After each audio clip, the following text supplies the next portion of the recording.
ষষ্ঠ রবীন্দ্রানুসারী রবীন্দ্রসঙ্গীত শিক্ষাকেন্দ্র প্রতি বছরের ন্যায় রবীন্দ্র জন্মোৎসব 25শে বৈশাখ এবং দুদিন ব্যাপী অনুষ্ঠান।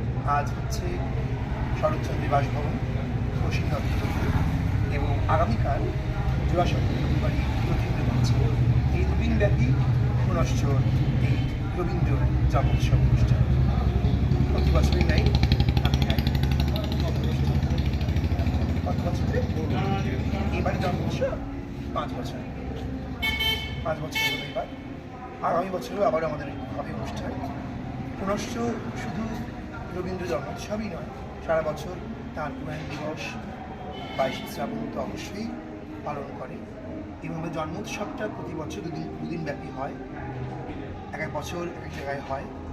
আমি দর্পনারায়ণ চট্টোপাধ্যায় পুরস্কার অধ্যক্ষ, পুনশ্চ আয়োজিত এবং কলকাতা এবং শান্তিনিকেতনের বিশিষ্ট রবীন্দ্রসঙ্গীত শিল্পী এবং রবীন্দ্র আবৃত্তি শিল্পীর সমন্বয়ে এই অনুষ্ঠান আমরা প্রতি বছরই অনুষ্ঠিত করে থাকি।